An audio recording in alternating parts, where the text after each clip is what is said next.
All right. All right. Coach is in. I never took Coach off. He's in now.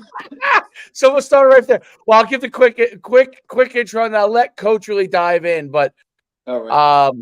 Coach was at Montclair State as the offensive coordinator for quite a long time. He's in the Hall of Fame as a coach.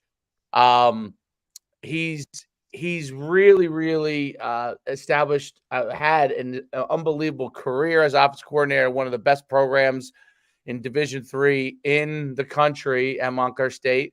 Of course, Derek played there as well. As we know from our podcast, we cover Butler and Montclair State. Those two are covered. What can I say, Coach? Yeah, look, there's a lot of guys to help represent us. What can I say? It's awesome. But without further ado, let's bring Coach on. Coach, give everyone obviously you coach for a long time. Summary of your coaching background. Okay. Well, I know Derek likes ancient history, so we can certainly dive into that. I started coaching in 1975, and I was at St. Mary's of Rutherford for 3 years, and then I went to St. Joe's of Montvale for 1 year. I was at Immaculate in Montclair for 1 year, and then I was at East Orange High School for 3 years. And then while I was still teaching in East Orange, I was the athletic director, I was an assistant principal, stuff like that, and as well as coaching. And then I started coaching at Montclair State in 1983, but that was part-time while I was still working at EO. And then I was fortunate enough to get a full-time position at Montclair, and that started in 1987. So if you add the part-time plus the full-time, I was at Montclair for 33 years. And I was the running back coach there for 4 years. And then I was the running back coach, special teams coordinator for 16 years. Mm-hmm. And then I was the quarterback coach and the offensive coordinator for 13 years. So that took me, and I retired in after the 2015 season. So that's like a quick and dirty summary. Yeah. Unbelievable career. You encapsulated a Hall of Fame career in in 2 minutes. That's great. You didn't do yourself justice. But no, it's great to have you on. We're excited to talk what was football and what is football today. And I think we really want to talk about offenses and how they've all evolved, and that's kind of my first kind of lead question. From the time in the 70s up until when you retired, offenses completely changed, and I'm curious over the years, what were some of the things that you did from an evolution standpoint, and how did you evolve over those years? Well, I think when I first got out of school, and I went to school in Connecticut also, so we got a three-way connection here. I went to Bridgeport. So, buddy. Yeah, and Bridgeport was a little different in the 70s. Yeah, you think? Just a little bit. But anyway, when I got out, the wishbone was really the offense that everybody was trying to emulate, and that really started, with Texas and Alabama, and really Alabama got it from Texas.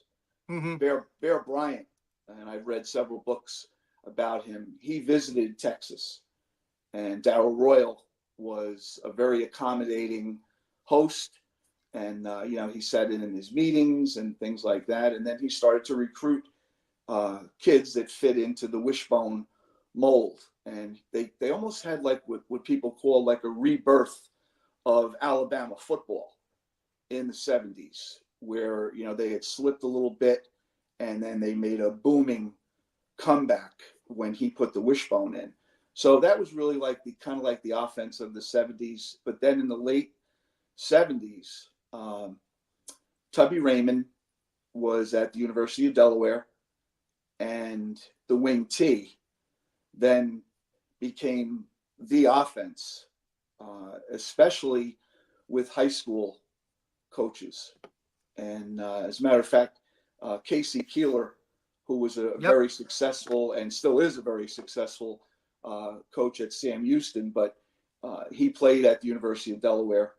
He was a captain on a '79 national championship team with Tubby Raymond, and Tubby Raymond kind of put the wing tee into a package for everybody, and he would have a yearly football clinic in the spring, and hundreds of high school coaches would go to his clinic, and they all left with like a mini handbook and a mini playbook of the trap, the buck sweep, waggle, bootleg, all those types of things that he put in, and they would bring that back and install those packages. So it became a very, very popular offense. And then colleges also, were adapting to it too. And then it kind of went a little bit more towards not just running the football, but really being able to throw the football as well. And Tubby Raymond had that as well. I can't remember the guy's name. It might have been Dave Brunner, who ended up being an NFL quarterback, right? He ended up throwing Todd Brunner. I'm sorry. Thank you. Todd Brunner, yeah. Yeah, he ended up throwing, I think in a national championship game, 49 times at Delaware. So everybody's saying, well, geez, what happened to, trap and buck sweep and everything? Well, they still had that, but they were also throwing the football. A very successful high school coach in this area, Eddie Sadlock. Yeah, buddy, we've had him on. Okay. He's been on. Your ears are still ringing, I'm sure. But Eddie was a Bridgeport guy too. And oh, really? Yeah. And he played at Don Bosco High School for George Fanner back in the 70s. And he ended up throwing the football and had some real good quarterbacks, but he still kept that core of wishbone runs, of wing tee runs. Mm-hmm. And that kind of took us into the 80s, the 90s, and also in the late 80s. I mean, the I formation. Right. Everybody did that, find a tailback. If you're a high school coach, look through the hallways and see if you can find a tailback. Yeah. And give him the ball 35 times. Yep. Right. And, make sure you had a good fullback like Dave Schuman, who could also run the football as well. Well, in high school, I dotted the I. So he was fortunate. I was a 215-pound tailback. My true. fullback was 155 pounds. It also helps when you can run the 100. He was good, but he was small. Okay, buckle up. I'm right behind you. There you go. No. But Dave was very successful, running the football at Saddlebrook. And the I formation probably took over a lot of the systems. Yep. And became the dominant offense. And then the NFL started to run, two-back split offset backs and things like that. And that kind of evolved into what people call a pro style offense. So, that took you well into the 80s, into the 90s. Interesting. And then the option kind of made a comeback as well. Looking at Air Force and service academies. Yeah. They said, well, we can't line up. Right. They needed an advantage in some way, shape, or form. They couldn't match up man for man and just say, hey, I'm going to blow you off the ball, or I'm going to be able to hold up in pass pro for this long. Right. And the limitations were on the offensive line. Of course. They listen, those guys are up at 5 a.m. running 6 miles, right? Like, how do you keep a 300-pound lineman when, you have these physical requirements you got to do every single day? Exactly. And they didn't have 300-pound linemen. There were weight restrictions that the service academies had. So they went back to, the double slot motion, which was really, a wishbone. Right. But it was run out of a different formation. And Air Force kind of got it going again, but then slowly but surely all of the service academies went to it. So, if you watch the Army Navy game, that was like a carbon copy. Both teams ran the same offense, and then the spread came in because defenses were really playing against 10 people.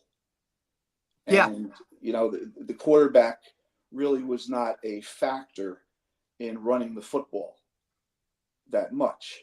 Okay. And the RPO then came along with that to now have a run pass option along with that. And now the recruiting, and Dave, you know this very well with your recruiting that you do nationwide, colleges started to look for quarterbacks that could not only throw the football, but could run the football as well.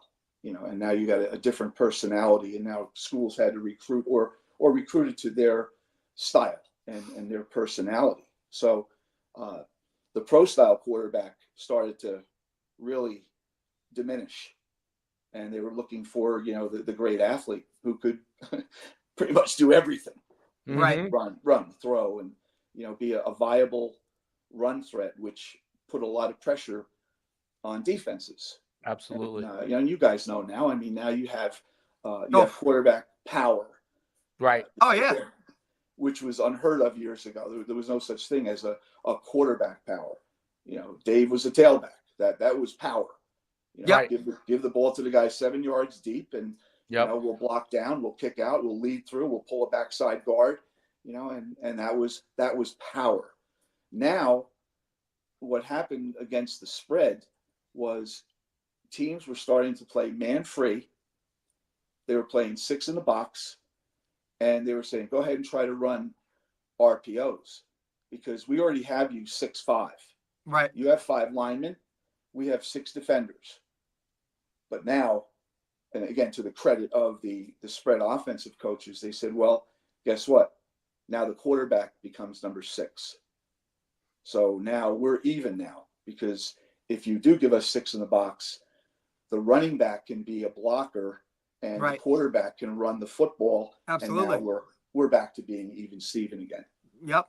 And that's really what's changed. I think that's been the biggest change in maybe the last 10 years, a little bit less maybe than 10 years, is the fact of the quarterback being a real viable threat in the run game. Yeah, I mean, it's definitely a game changer, right? Because being a defensive guy, right? Now all of a sudden, okay, we're usually 11-10, and now all of a sudden that guy can run. Like that's just you're never going to be right. You're never going to be right. And I think that's like it's something we see all the time, right? It's like, and now it's now guys are even gay, like, oh, he's a pocket passer, or he's a dual threat guy, right? Exactly. And look, in high school, and Dave's the one that taught me this, coaching with him for a couple of years. It's like, look, you might have, quarterbacks, but you're always want to have that athlete that can go back there, take a snap, and just kind of do something. Without a doubt. The wildcat formation. Yep. Everything's trendy. I've been around long enough to see trends come and go. It's crazy. Yeah. It's interesting. The first time when I saw Vince Young in a national championship against USC, who USC's team was loaded. Yeah, loaded. And Vince Young becoming the extra player every time he pulled and took off. Yeah. That was when I was like, you know what? Because when I first came to Saddlebrook, we were Navy triple option, and our quarterbacks ran. They were they obviously very effective at running, but they were hung out to dry sometimes, right? Because when you pull, they're worried about pitching or something like that, so they may take shots. Yeah. But what happened when I saw with Vince Young, it was like now this guy was in like a free position to be able to be in charge of his own future when he's running the ball, and you could run power for him, and you could run all these different things. And I started doing with Steve Baharnis, who went and played at Rutgers, and it was like I was like, oh my goodness, this is like you can actually, and you see Tom's River North with Michael Ford. I mean they're still running that exact offense, QB power, and and you can go not just go all the way to the playoffs, but like win the whole thing with a guy like that. And he didn't even have to be. He had to be an effective passer. He didn't have to be a really good passer. He didn't have to be a guy that was good. He could do 1 read or 2 reads, and that was it. Well, that's what happened with that, and that's a good point, Dave. You didn't have to be a great passer, but a lot of times because of the fact of now the quarterback being able to run, the box became even tighter. So a lot of the throws were home run shots. Yeah, they were boom, done, they were money. Open, like, you know, they were open. They weren't things where you said, "Oh well, there's a linebacker underneath." There's he wasn't trying to fit it into those windows, you know. No, they were playing like almost 8-man fronts, you know. Yeah. So you had sometimes single coverage, and if you had a real good wideout, well, okay, here we go. You know, even just a 3-step game, you know, and throwing slants and fades off the cover, the technique of the corner, and they were high percentage throws. They really were. I mean, obviously the kid really high percentage throws. Yeah, they really were. Those comebacks and the curls and I mean, you got some open spaces now because they're rolled down to take away the run. Which you really kind of look at, right? And as a high school quarterback, like that makes it a lot easier, right? Because now you're giving him a simple read. It's either this or that, right? One or the other.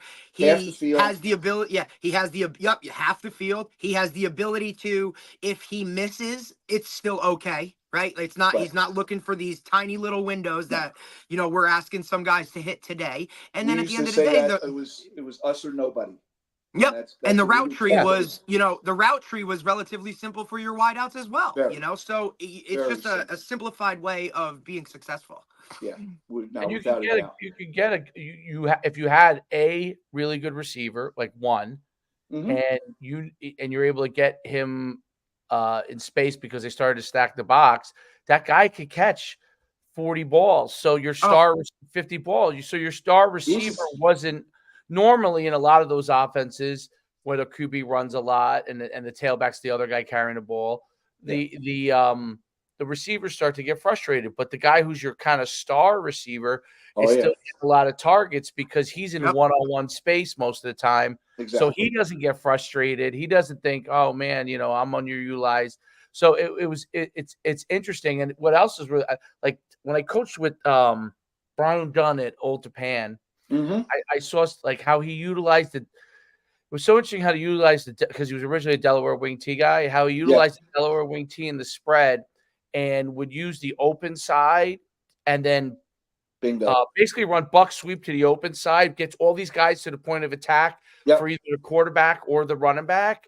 And so it would look like the box was stacked, but he didn't care because he would run the open side. He's pulling two guys around. And so now he had numbers and he would just always have numbers.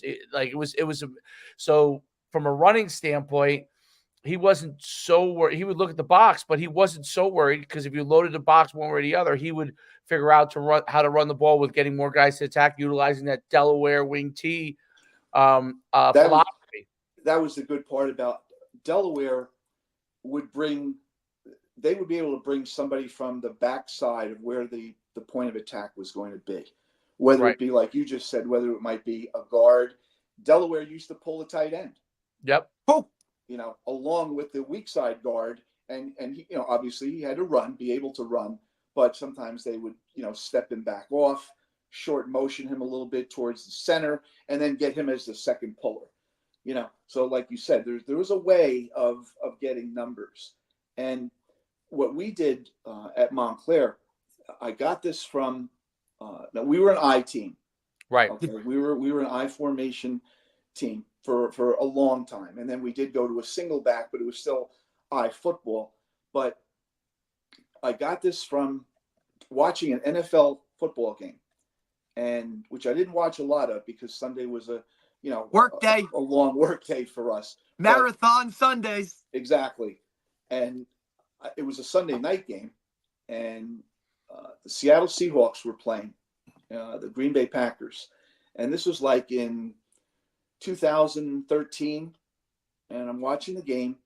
Russell Wilson was the quarterback. And they're running I formation football. And then all of a sudden, he takes a 3-step drop. And he hits that monster flanker that they had, number 14. I can't remember his name. Anyway. He hits him on a stacked fade for a touchdown, and they run it back. And I'm saying, how the hell they're blocking isolation? So the linemen are clearly at least 2 yards downfield. Okay, the tailback doesn't know that he's not getting the ball. Right. He's slamming up in there, and they're running isolation. And Wilson takes like a quick 3 and throws a fade to the flanker. Yeah, Metcalf. So I'm looking at it. I was like, wow. First of all, how do they get away with it? Yep. Without the official throwing the flag and saying there's linemen downfield.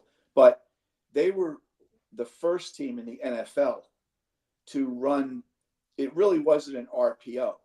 No. Because there was no conflict of the same person having to cover the run and the pass. But they showed a full flow run. Correct. But they were throwing the football. Right. So, like for me, making my read as a safety, like I'm seeing down blocks, so I'm coming up right now, and all of a sudden, here we go right by me because you're reading hats. Yeah. Yeah. And your secondary coach says, "Okay, what'd you get, a high hat or a low hat?" Well, coach, low hat, coach. He blocked down, and I saw that as a run. All of a sudden, the quarterback is throwing the football 30 yards down the field. So, I had a friend in the NFL, and I called him up and I said, "What the hell are they doing?" And he said, "Yeah," he says, "it's a pain in the ass." He said, "Because we've already talked. The first phone call is to the officials." Right. 100%. You just called up Coach Hill. Yeah, it was all the defensive coaches saying, "Yeah, they're like, these guys are downfield." It's still something you deal with today. We deal with it all the time. How many times? Oh, right, Dave, like RPOs, and we're looking at it, and it's like, yo, the guy's 20 yards downfield. Like, what are we doing? I mean, when we were at Butler and we used to run it, like, we used to have to tell the officials pregame, like, hey, don't blow it dead. Like, if this guy gets tackled in the line, because, we have the option to pull and go.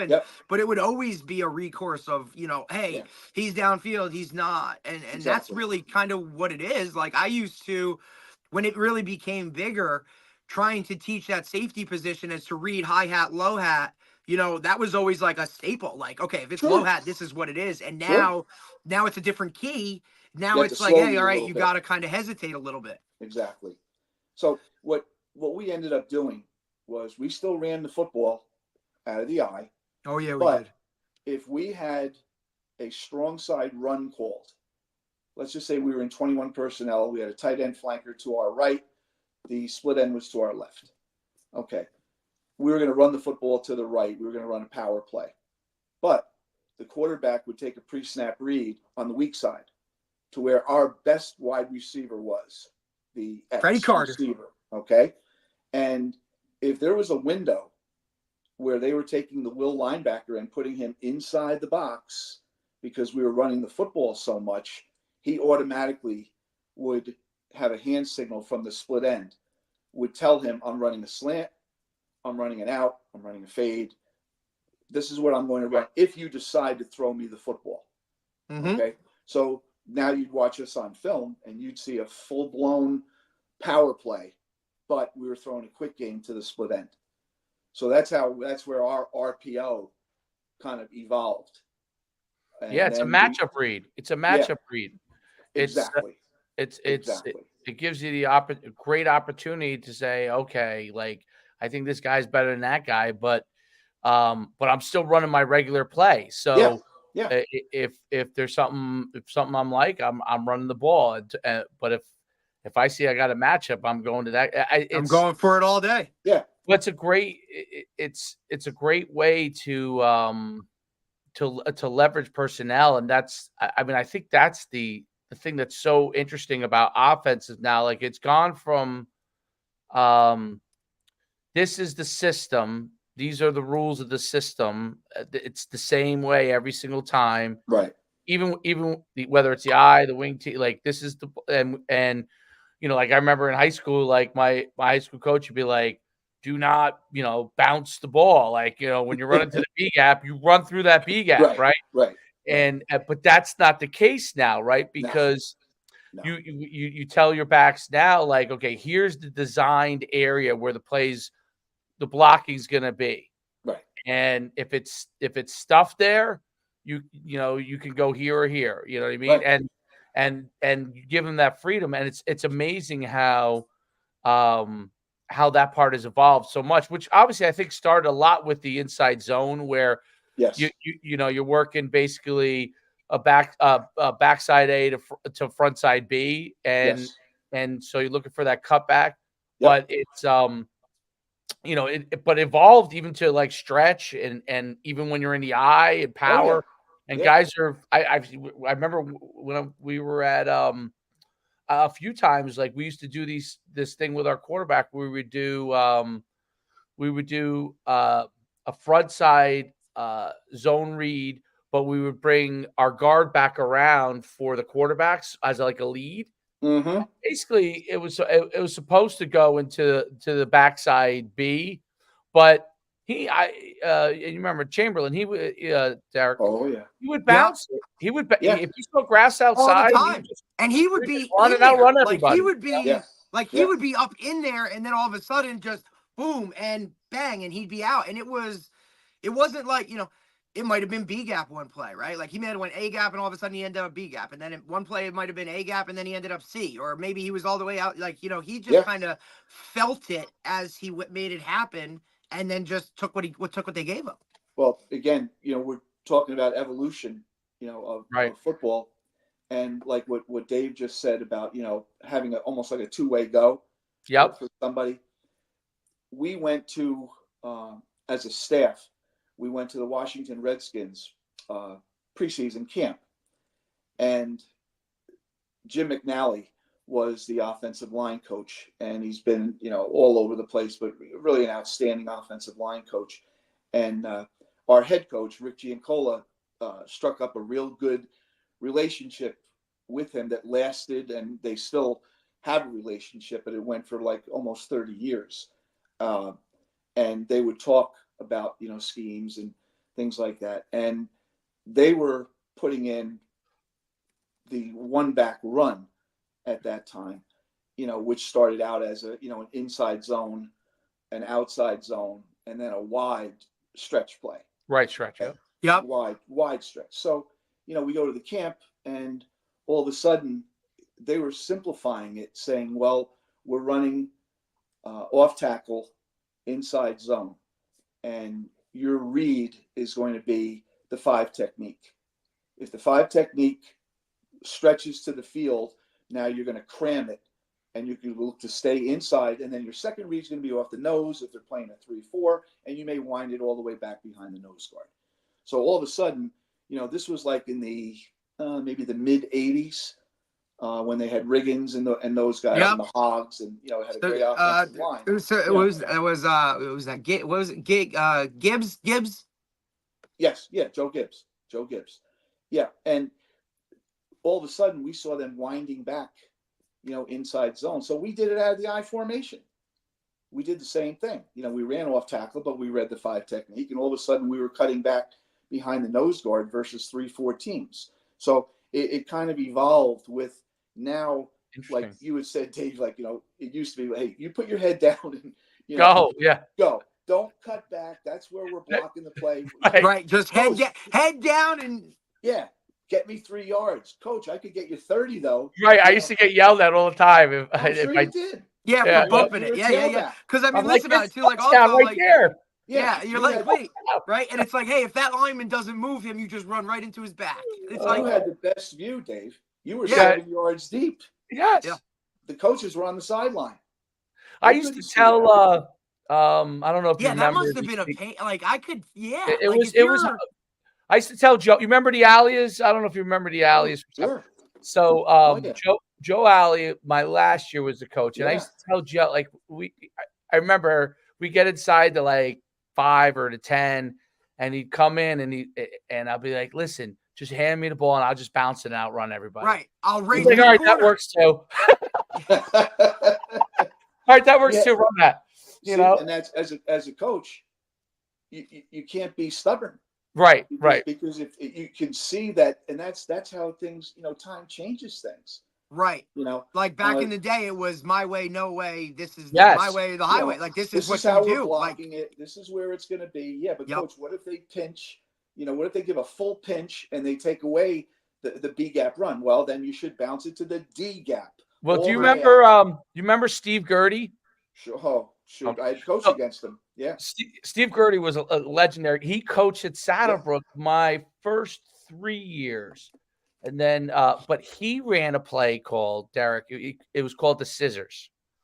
And I don't know if you remember the Scissors, but from the tailback, I was back 7 yards, and you would take 3 steps to the right, and then both guys would pull around. It was just con power, but like you see today, but it was today it's a fast moving play. It was slow.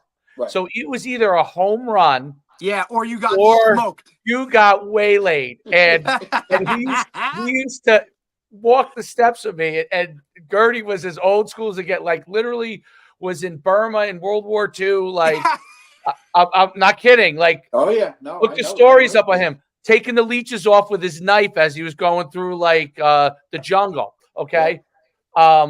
He was, I can't remember the famous group that he was a part of when they Burma Road. That was it. Burma. He was the group that walked. So he was a tough guy. But he would, you would take shot after shot, and he'd be like, "Just stay with it." And every once in a while, it would hit. But he used to scream at me for rushing the scissors, because my whole thing would be like, if I could just take one step and go, I could get into the hole faster. But it was so interesting. The 90s was when everything was really starting, like going towards where Derek was in high school in the early 2000s, where that 90s period was going from the eye to all new offenses, where like with Glenn Rock and Al Diet when he started running the run and shoot. You guys obviously a Butler run and shoot. So it was that Patterson time period where Coach it was a Wembley big started shift. to do some of it. Yeah. In New Jersey, that was a huge shift. By the time I had come back from college and I started coaching in 2001 or 2002, like I couldn't believe what everybody was running. It was mind blowing, because I worked in business for a few years and I hadn't seen any. I didn't really know. Yeah.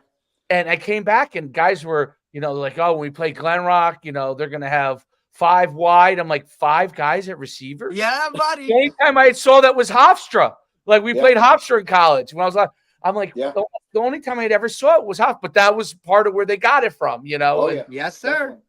I'll tell you, Steve Gertie was well ahead of his time as far as he knew all the new nuances. He knew what was going on, but he also knew that he had been around for a while.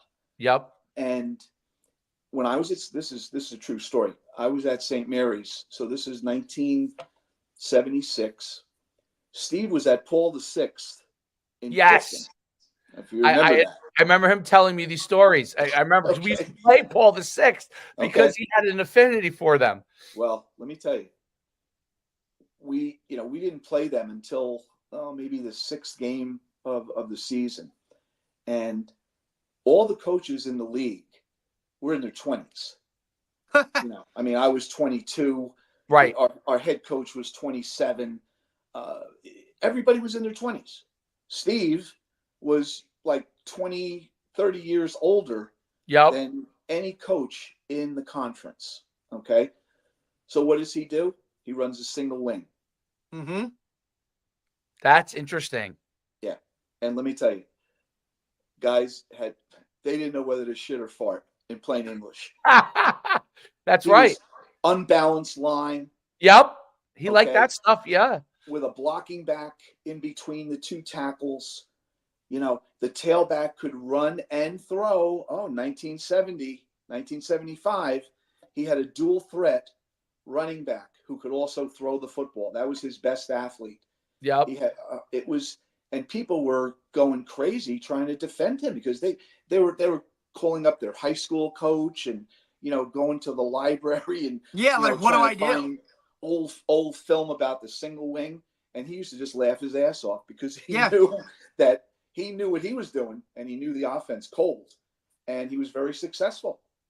He also probably knew what they were going to do defensively to try and stop him. So it was like, hey, okay, you do this, I'll do that. Like, he was way ahead of the chess game. Derek, this guy, he was by the time he coached me, he was probably in his early 70s. Mm-hmm. But Steve Gertie, defensively, he was everybody nobody really blitzed that much. No. At that time, and he used to use the 5-3 stack.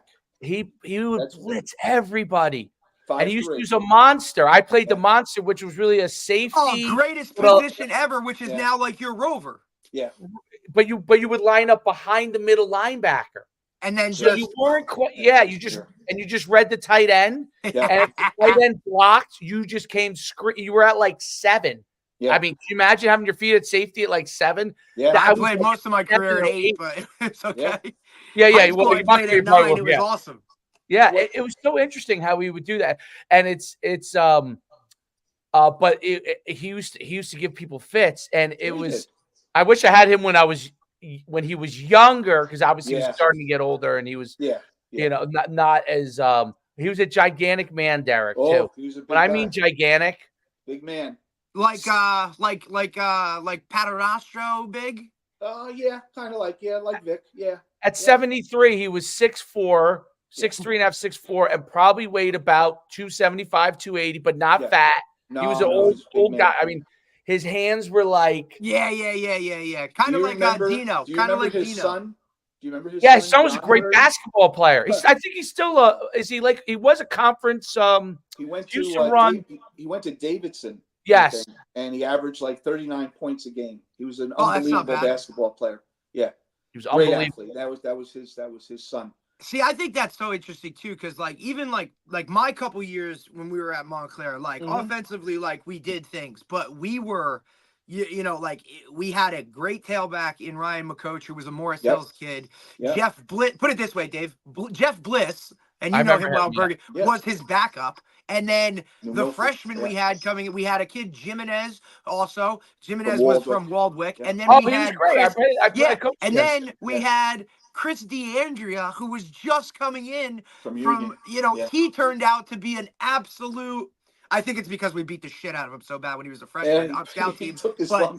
Dude, hey, Cornell and those guys used to tee off on his little ass, but it was great because he got it, He's like, dude, I'm gonna get. But we had really good running backs, and look, Chris ended up leading the country in rushing his season. Yeah, wow, stud. Oh, he was a stud by the time he was a senior. But it was also like. We also had Michael Jump as a quarterback who came in from LaSalle, who was, a great, like, I don't know. I guess I'd call him, I think everybody puts game manager as a negative type thing, but Michael knew exactly what he needed to do for us to win. And he never tried to do too much. He never put us in a bad situation in terms of throwing picks and doing all that kind of stuff. So we used the ground game. I mean, we had a fullback who was, we had a Vercatapane who was an all-conference guy. His younger brother was a Western Michigan kid, Nick. But the brother Vinny was great as a fullback. We had, Jeremy Mercer as a tight end who was an absolute stud too. I mean, Middletown South. Like I said, I tell Dave all the time, the offensive line that we had, right? Those 5 guys, 4 of them are now coaching, right? Like. And they were so smart and just good at what we did. It also helps when Coach G, is your offensive line coach. That helps a little bit too, you know. But the offense that we put together, it wasn't explosive, it wasn't fancy, shiny, or any of that stuff. It just got the job done, and then we played defense and special teams, and that's how we won at Montclair when I got there. And that really kind of was a little bit different because, before that, there was always a really good quarterback and a really good wide receiver, right? Yes. Like there was those guys like late 90s. They scored some points, right? When you were the special teams coordinator, like those guys scored points. And then Eddie Collins was the quarterback. Oh, stud! I think he had a cup of coffee with the Jets or Giants or something. Giants, yeah. But as it evolved, when I got there, it was all right. Offense is going to do this, but defense and specials, that's where we're really going to start to make our mark. But the conference was changing. Yeah, it was changing. And I think part of, when I call the game as the offensive coordinator, I always call the game to the defense. Yeah. Meaning that I didn't want to put our defense in a bad position. Now sometimes that meant, okay, maybe, we did punt. We didn't. We were good at that. Don't worry, we were good at that. Right. But we had Steve Lajerman, who was one of the greatest. Like he was nasty, excellent punter. We had weapons, but we had a very good defense. So there's nothing wrong. That's where sometimes guys, their ego gets in the way. 100%, coach. And they say, well, we only scored 23 points. Well, did you win? Yeah. We didn't care if it was 23, Michigan won the 21. national championship. Michigan. Great point. Look how they did it. Great point, Dave. And we've talked about how like some of that is coming around full circle too, where Michigan. Dude, let's line up with 3 tight ends, or let's line up. Let's bring an extra tackle in the game. Let's line up in power I and just go, because, coach, the whole thing, like I've said to Dave, is as a defensive guy, like we don't even get to practice tackling that much, right? Like the amount of time to tackle, the way guys are recruiting their defenses, are recruiting it to cover guys. Everybody's in nickel. I mean, look at the end of your career. How many times was Coach Agresta ever in like lined up in a 4-3 front with 3 true linebackers on the field? That stuff started to phase out, where now you're nickel, you're dime, you have more DBs on the field. I don't know if they could, if somebody lined up in the T, I don't know if anybody could freaking tackle. See, now you've hit on a real good point, and this is what probably from I retired in 2015, so I would say maybe from 2008, maybe your senior year was 07. Yep. Like right in that, from starting in maybe 07, 08 until I retired, which is about 8 or 9 years, the 3-3 defense. Oh yeah. Was, and just for a joke though, that's what Steve Gertie was playing. Right. In the 70s. He was playing a triple stack 3-3 and blitzing the shit out of people from all over the place. Okay. Yep. And that was like 45 years ago. But and that's like I said, he knew that's how football is. That's really how it is. Right. And now here people are playing the 3-3, but the 3-3 was designed for what? The spread offense. Yep. No tight end. And correct.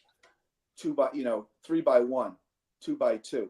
So here we are, we're at Montclair and we're still using tight ends.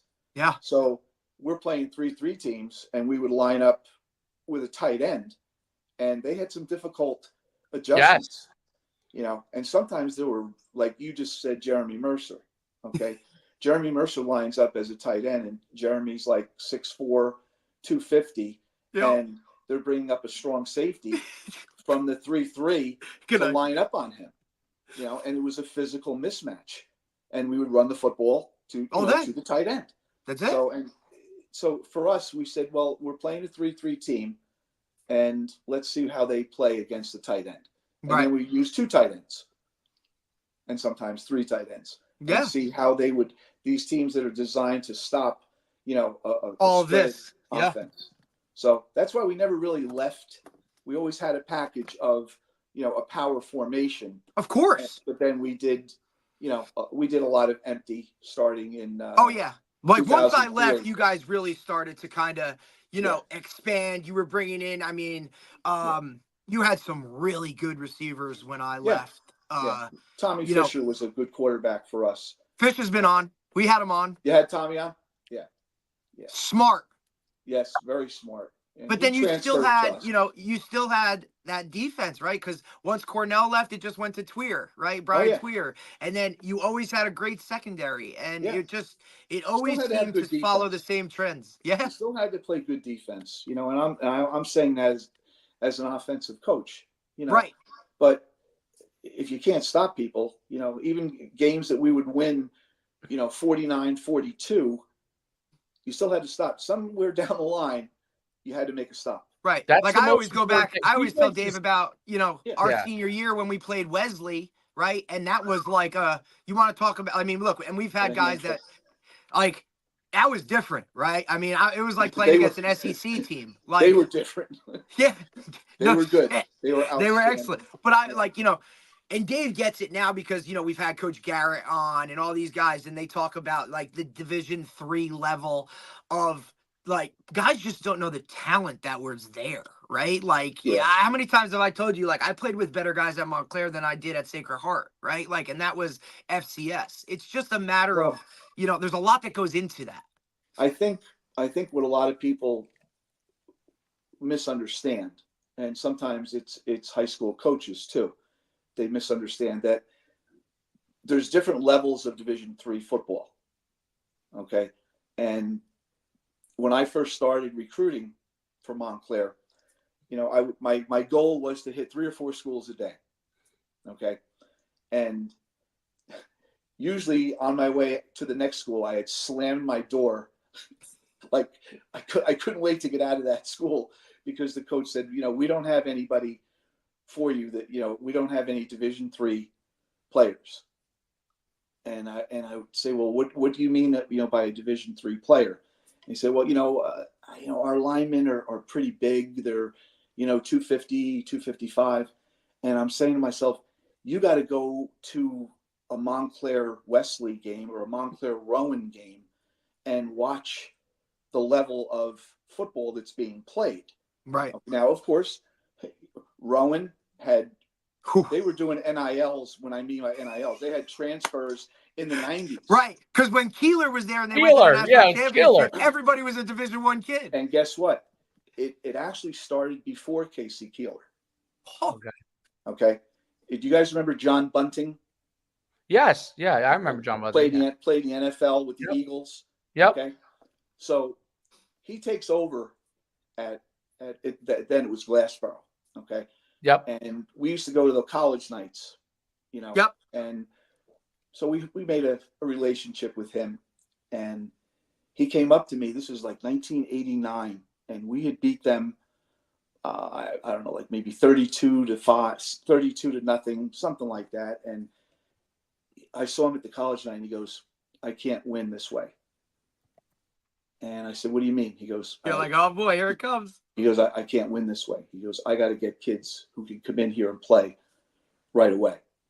And that's when the transfer philosophy started at Glassboro. And then John went back to the NFL, and Casey Keeler took over and kept it going. Oh man, he turned it up.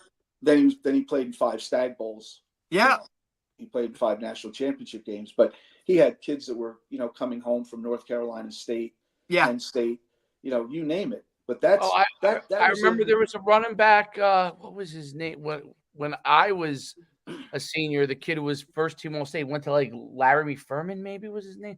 He went to like Louisville or somewhere, and I remember a couple years down the line, I just He's saw back like, at Rowan, and he was at Rowan. He was a running back at Rowan, and he was a stud. He went I was, I don't know what happened, Dave. But yeah, Rasiopi was killing.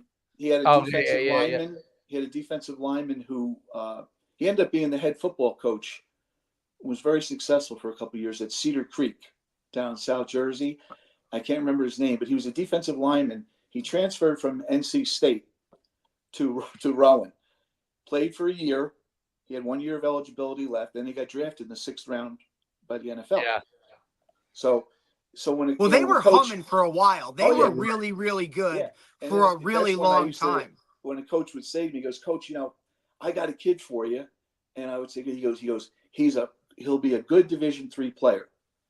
Oof. And in the back of my mind, I would see this kid from NC State. Yeah, you're like, oh boy, they're bringing in some kids that are, Wesley had a wide receiver who transferred from Oregon, and we played him in the NCAA playoffs. This kid was like 6'5", 220 pounds. He was scary.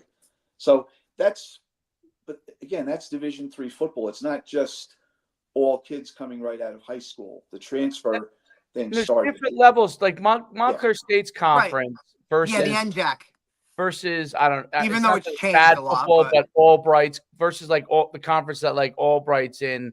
It's a different level. But you go out to Western. Well, I don't know if they're still good, but they used to have like the Alleghenies were good. Oh yeah, they played them in the playoffs. They played them in the playoffs. Yeah, I mean, but listen, but then Dave, like but then you you got your Merchant Marine. And then you have the ones that aren't. Yes, you got your West Cons of the world. Like I get it, but Coach, I was in awe of hey, Cortland just won the fucking national title. Holy shit! Like that used to be the game of the year every year when we played. I never got a piece of them, but.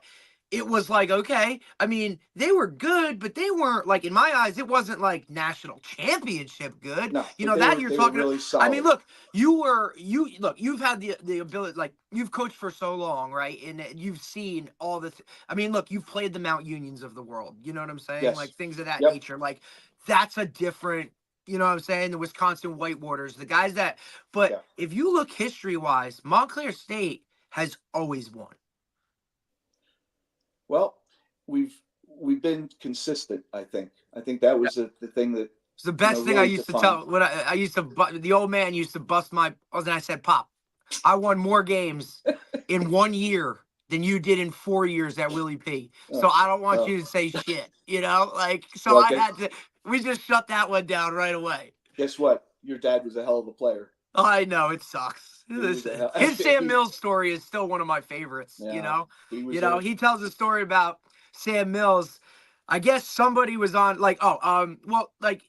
what's his Glazier was his coach, was Sam's coach, right? Yeah. At Long Branch, his high school yeah. coach. So Frank he Glazier. tells my dad, Dave, right? Like, hey, his weakness is you got to run right at him. Like, he's not physical. He's not going to take you on head on. He's like, all right. So dad, so dad's playing quarterback or whatever. He runs like right into it, like 3 plays in a row, just boom, boom, boom. Comes to the sideline. He's like, Coach, I don't know what to tell you. And Glazier just looks at dad and goes, yeah, I guess he got better. It was like, what are you doing, dude? Like, well, I mean, Sam and I were good friends, and unfortunately, we lost him way too early in his life. Great dude. When he was at Long Branch, he was 5'9", 175, and nobody did recruit him. Right. How many Division I schools? It's also understandable as to why they didn't. Yeah. He was 175 pounds, so he wasn't going to be a Division I inside linebacker, but he was a great wrestler also, and he went to Russia and wrestled with like an Olympic team his senior year at Long Branch. So he had great leverage. Right, he understood that. His hands were probably like. Yeah, and he just got under people. He was able to use his leverage to his advantage, and then he started to fill out, obviously. Of course. And then he used to have a weight restriction when he played in the NFL. They didn't want him to get over 230 pounds because they felt that would slow him down. So, he was like 5'9". The program would say 5'9", but I think that was when he had like new cleats on. Yeah, I was gonna say he had some in his shoes a little bit. Yeah, but he was 230, 225. And wow. He got his break with USFL. If there was no USFL, Sam and I were teaching together at East Orange. Wow, that's incredible. Yep. And then obviously he went into coaching. Think about it. It could have been you, Coach G, and Sam. Well, for 30 years, buddy. It's funny because he was Holy shit, that's crazy to think about. He was a photography teacher at East Orange, right? And, and he was coaching with us as well. And Frank Bonadise was the head football coach at East Orange. Yeah. And we're watching film, and Sam like nudged me. He goes, hey man. He goes, there's too much film. He goes, and he had just come off of his playing career in college. Right. So the USFL came along at the right time for him, and then he played 3 years with the Stars, and then Mora took him with him. Right. I mean, listen, even if that relationship hadn't whatever, he may have never been what he was. Yeah. Well, Jim Mora tells the story that he had to defend him every day. Every day in preseason camp. Because they wanted to cut him every day. Now, isn't his son a coach too? Or NFL coach, right? NFL, yeah. He was with the Panthers for a long time. Did he play at Montclair State? His son? Yeah. Sammy played 2 years for us. Yeah, he played 2 years for us, and then he got a job with his dad as an assistant strength and conditioning coach with the Carolina Panthers.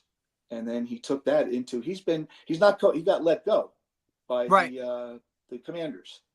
Okay. They let him go. Oh, right. But he was there for a long time as a coach. Oh, yeah. He's been in the NFL for about 16 years. Amazing. Yeah, that's crazy. That's awesome. Defensive line coach. Yeah. Yep. Yeah. I think he'll be back again. A lot of guys too, I always talk about Coach Hill, right? And then his relationship. I mean, he just retired as a high level, one of the highest referees in the game. Yeah. Yes. Oh, Tommy Hill. Yeah, the brother. Yeah. Oh, yeah. No, that's a pretty good lineage of people. And I always felt like, Dave, I always bring up, like, and every guy we have on, like, swears by our coaching staff, right? And they talk about Coach G and Coach G. I mean, can you talk about that a little bit? Just like kind of your relationship with him for, like, I mean, think about it. You guys went from coaching baseball together, right? And now, then now you're all of a sudden Division III. When I was getting there, just became like we just started spring ball. We didn't even have that. Right. Well, I got hired by Fred Hill. Right. Originally. Yep. And this was in 1983. And I was going to be, at that time, Montclair had a JV football team. There was JV football and varsity football. And all the teams in the league had JV football, and Army, Hofstra, all those teams had JV. So we used to have like an 8 or 9 game schedule. Damn. But it was my first year on the staff, and I got hired in March. And then Fred got offered the Rutgers baseball job. Right. That was the jump he made. In August. Oh. Okay. So now we're getting ready for camp, and Coach Hill got the job and signed with Rutgers on August 10th. Oh, hello. Okay. And camp started August 22nd. Back then it started later. Okay. Wow. So Coach G had 12 days. They appointed him within 3 days as the new head football coach, and he had been an assistant for 7 years with Coach Hill. So he talked to me, and he moved me up from JV to running back coach with the varsity, because that's what Fred coached. Right. And that's where our relationship started. We're still, he's my best friend. He's the man. We've maintained our families and everything, have maintained well, that. Shit, you guys were in that small-ass office together forever, so Jesus Christ. Yeah. And then Dave, I've never seen, too. You would be in awe of the fact that, like, this is the head football coach's office, and Coach O's, like, desk was, like, here. And there's, like it wasn't just, like, Coach G's own office. It's kind of like how you two guys are right now. Yeah, kind of like literally, like they were literally, like I remember my first day on campus, I walked in there and Coach O was just getting off the field from practice, and Coach G is sitting there like a freaking sweater, right? Yeah. Like he just showered or whatever. Coach O's in there like sweating his ass off, and I'm like, wait a minute, like you guys have desks next to each other? Like it's changed a little bit now. Coach Palazzo. Yeah, listen, and it's something that, nice. It's really they're putting what they need to, and look, like you were with, I mean, how many years have Palaz coached with you? Mike was an assistant for 9 years. Right. And he was literally like, that guy that was at the other desk, you know? Yeah. So he left for a little while to go to Townsend, but got Townsend. That little fix, came back, and now, listen. He was a quality control guy at Townsend. He slept on the floor, that type of deal, and came back. Working his way.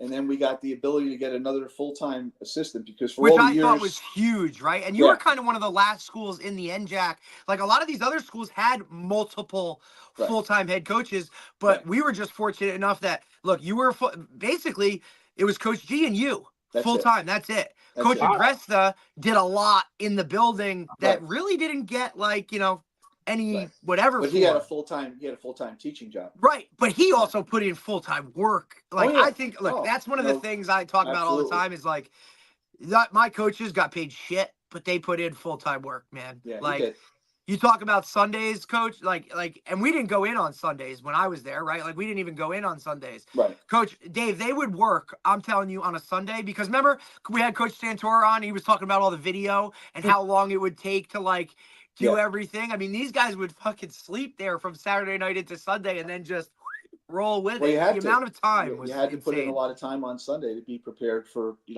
for Monday. But it was very interesting. Rick was there. He was an assistant for 7 years. Yep. And then Fred left to go to Rutgers, and then he was the head coach for 40. So not bad, right, Dave? Not bad. I mean, nowadays. No. Who stays at one school for 47 years? No, nobody. It just doesn't. It just doesn't happen. Yeah. And I was there for 33. Todd was there for 22, maybe, I think. Long time, like that. So there was some continuity. With and I mean, look, and you've worked with amazing guys, right? Like Coach Garrett. Mike Siri. Coach Siri Garrett was with you for a while. Time. Who else? Billy Johnson, we've had him on. Coach Jay, Oh, yeah. like he was there. Like you see, Coach, like he was. I mean, Moose, Good he man. was. Good man, and a very good coach too.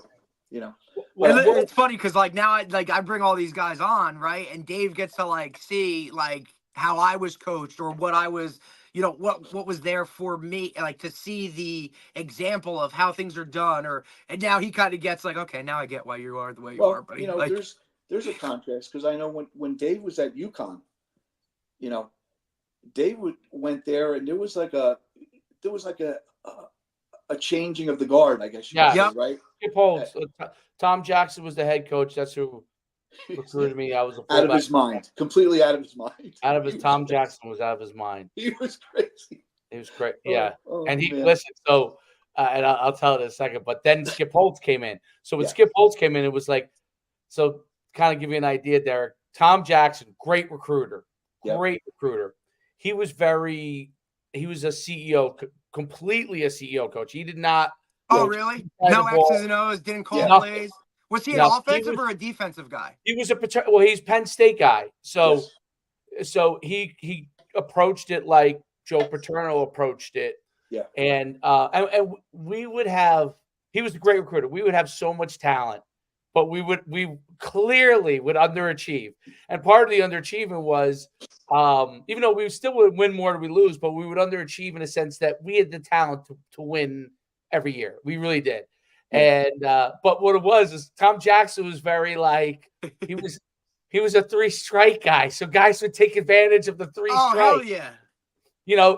And so literally just guy getting a fight at a bar, Yeah. So it was hard to win. It was hard to win championships. A lot of 2-strike counts. Yeah. Even though we had great coaches, like Vernon Hargraves was the linebacker coach with him. Oh, sure. Who's still around. And Kogel was our D-line coach, who was a legendary guy, played in the NFL, and he had a bunch of guys. But when Skip came in, and one of the best moves he did was keep Vernon Hargraves. But when Skip came in, he was even though he's only 29 years old. He was like a strict, like. No, wait, you couldn't go to the bar in the season. Oh boy. Yeah. Oh yeah. Like it was. It was. His dad gave him a lot of insight. Yes. And it turned the program. It did turn the program into higher achievers. But what was interesting, I mean, like we won a lot of games with him. But what was interesting, I still don't think that as good the players that he got, I still think Tom Jackson, as far as pure would talent, have done better. No, Tom Jackson did a better job of recruiting talent. But Skip knew how to develop them. Skip had the staff to mold them. I mean, he had Greg Hudson on his staff. He had Hargraves. He had a lot of like guys that went on to really do great things. And obviously, Skip is still coaching. He's the head coach of the Birmingham Valley. He's in the UFL, right? He's so he really did a good job. But it was, I could see why Tom Jackson was a good recruiter. I was at St. Mary's. I'd been there for 2 years, and I interviewed for a GA's position at UConn, and I got it through Andy Blaylock, the baseball. Oh, Andy, yes, still there, there. Great guy. And great guy. He got me the interview for the GA's position, and the head coach at that time was Walt Nadzak. Yep. Okay, and Tom was an assistant, and you could just see that Tom, like Walt, was a very good football coach, but he was straight-laced and everything. And Tom was a little more loosey-goosey, but he had a great personality. He was so easy to talk to and everything like that, and he knew a couple people that I knew and everything. And it was to be a football, baseball GA. Wow. But the phys ed department insisted that I teach there. And I wasn't going to do that. I wanted to just, want to coach football and baseball. So, I didn't end up getting the position, but I met Tom, and you could just see his personality was so easy to, I only met him once, and you could just tell the way he was with people.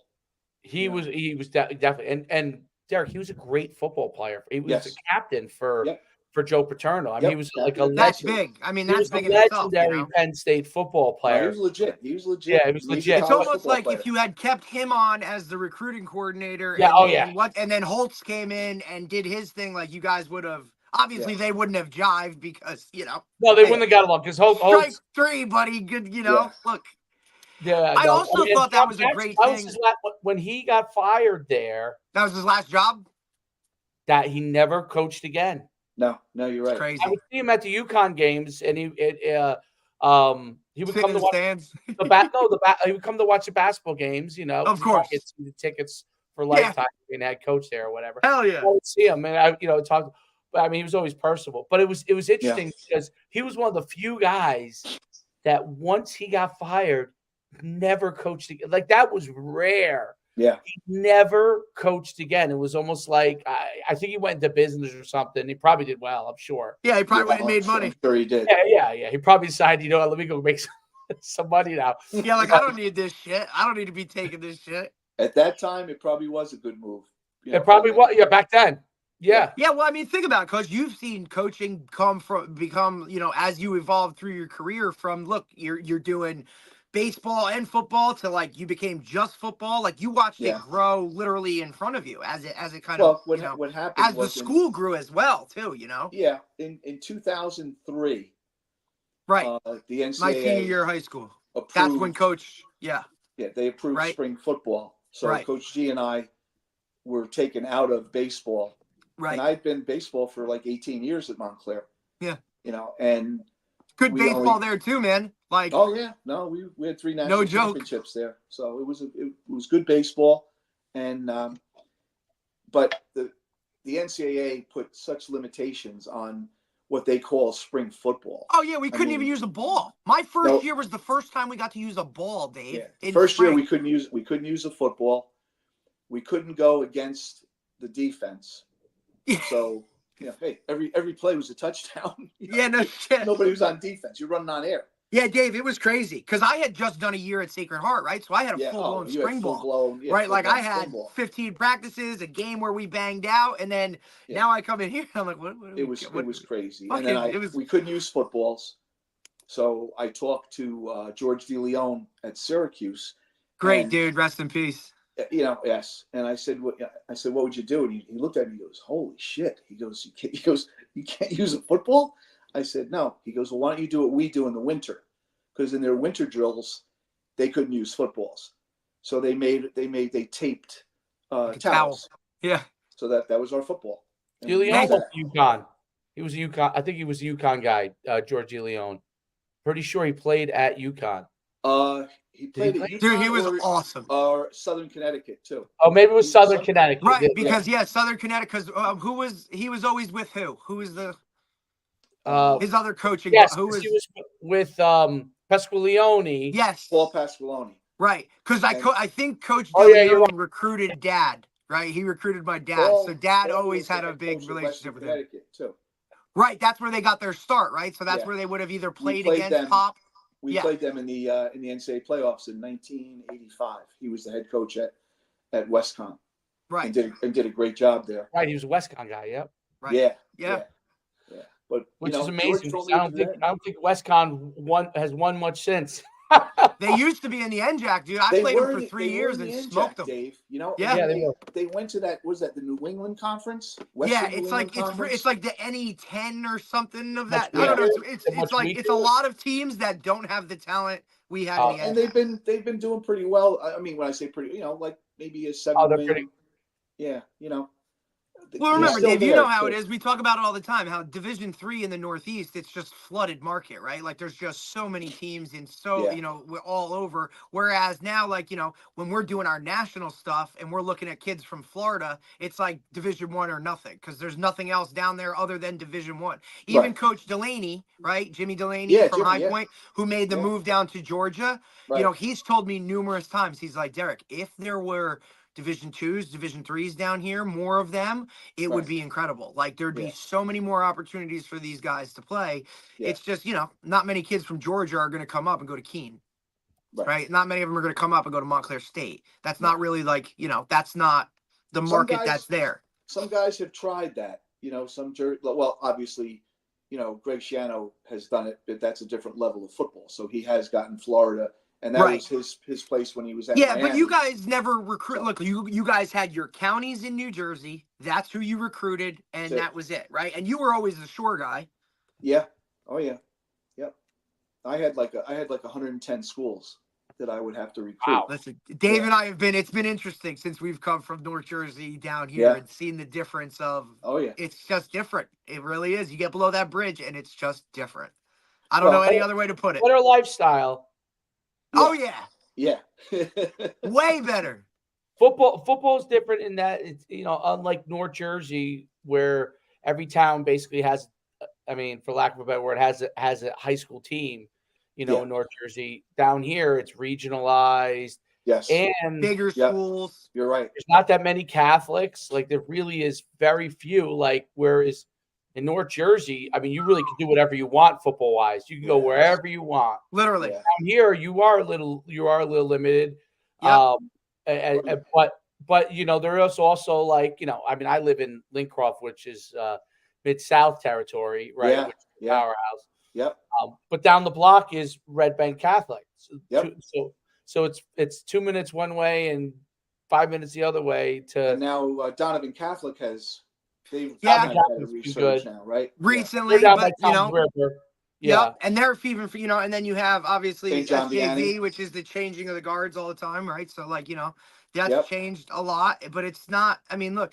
Tariq Holman's doing things at St. Thomas Aquinas, but that's also that's Edison, so now that's kind of that's different in itself, right? Immaculata used to be, that they're trying to build that back up. Mike it's just, and he's a great dude. Love him, dude. He's a really good dude. Good football He used to run Mike Colombo when he was he played at Southern Connecticut. Oh, he did? Yeah. Where was he at before? I remember because we were in the playoffs when I was at Delaware Valley. Del Valley.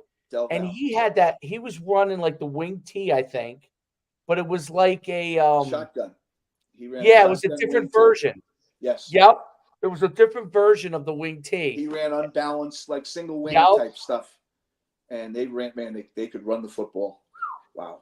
I remember we were looking because we're on one side. We were looking at the teams who could possibly be in our side. Yeah. And we're like, oh, if we get them, they're going to be like. They're going to be an issue from a size standpoint because they're balanced, But they didn't. They ended up being on the other side, and I think they lost to I don't remember if it was Summit or Par Hills. Mm-hmm. Probably Summit. and we got Rahway, and then which was actually a good matchup, a better matchup. Yeah, because we were able athletically to match up, and then we had who do we have? Oh, and then we had Cranford, which had huge guys. Yeah. We were faster, and they had this one guy who was the quarterback, Reggie Green. He was an unbelievable athlete. But I remember him. Yeah. Terrific athlete. I don't know what ended up happening though. Yeah, he did. He did go to Pitt. He was unbelievable. Eric's a very good football coach. Oh, he's a fantastic coach. Great coach. Oh, and on the line especially, what he does with those linemen, those guys are all huge and they can all play. Yeah, and he's huge. He's huge. Oh yeah, he's a big guy. We had a couple kids from Cranford do very well for us. Yep. Chad Falcon, ended up. Oh, Chad was a stud. He had a cup of coffee with the NFL, right? And then he played in Canada. Yeah, he was and he was the DB, right? Yep, safety. Yeah. So think about it, Dave played DB in Canada. Like, you definitely got to be a little higher level guy up there. You better be able to cover. That's for sure. Like, I don't know how that shit's crazy, but it is what it is. Yeah, listen, Montclair has had a lot of guys, look, whether it's homegrown, whatever, but cup of tea, cup of coffee with these NFL guys. I like when I look at it more so than, the others around in comparison. Guys really kind of, got an opportunity for, how things were done there. And I'll swear by it forever. Like it was a move I made in a time in my life when I really needed people to be there and help me. And, you guys came with open arms, and it was, I just needed that, and I'll never forget that. And it's really kind of just set me up for life in no matter what. Because I tell people all the time, there's not a job interview or something that I've been on where, oh, you went to Montclair State? The network is unbelievable. Yeah, it is. It is. That's, the size of the alumni is a pretty large group now. I mean, the school is, I think the enrollment now is 22,000. Right. So, and that's crazy because when I was there, it's like that's like double to when I was there. Well, when you were there was only, just don't hold me to this, but I think there were maybe 5 dorms. Yeah, there was like nothing. Now I tell you, Dave, it's like 14. totally revamped. Yeah, There's 14 like I go back dorms to now. campus, I have no idea where I am. Yeah, Everything that was a They were parking lot is building now there a for building. Yep. They were building there for years. I've eaten Everything at that was a I've eaten at parking the lot is diner at now the a bottom dorm. of the hill. That's at the Red Hawk Diner. Yeah. I've eaten Yeah. at the diner at the bottom of the hill. Definitely. Yep. There's always was construction going on over there. Always. I think I still got parking tickets, but it's all good. Well, you know what? They're kind of running out of room now. Yeah, Right. I don't know where they're going. There's nowhere to go. Landlocked right now. And the nice thing they did for this past baseball season is that they now have field turf now. Yeah, Yogi Berra. I saw they redid Yogi Berra, right? Yeah, it's all field turf. Every part of it is field turf. And, the whole field, infield, and everything. Everything, the mound, Nice. everything, but they share it with NJIT. Okay. So they kind of split the repair. Right, cost. because didn't the minor league team leave? Yeah, they went to Hinchcliffe, right? They're in Hinchcliffe in Patterson. Yep. Dave, remember we were talking about Hinchcliffe, how they had redone it, and some of those guys were doing things over there. It's beautiful. The new stadium. Wow. They also have they just finished the museum. Oh, okay. That was the Negro Baseball League. Yes. They have a museum there now too. It's really. Yeah, beautiful. Coach Wembley, who we've had on and whatever, Benji like he's real big, prominent. Obviously, he's a Patterson guy. So got a lot of clout. So. Well, Coach, it's been great having you on. It was enjoyable. This was a thanks, Coach. Great time. I really appreciate it, and we'll see you real soon. Okay, good luck with everything you guys are doing too. It's really thanks, great Coach. Appreciate you taking the time, buddy. Always. Really is. All right, Coach. Guys. Take care, Coach. See you later. All right, that was great. Coach is the man, bro. Yeah. Let's end the podcast right here. Great podcast. I mean, covered a lot. I mean, I dove into the archives there. Some coaches. It's interesting because I know Coach knew those guys. He's been around long. He's time. like dude. I'm telling you, his Rolodex, right? Like it just you throw out names and it's like, oh, this guy. Because I mean, look, those guys have been around for a long time. Yeah. Oh yeah. It's great. It's great talking that stuff. All right, I love the old school guys are so funny. It is.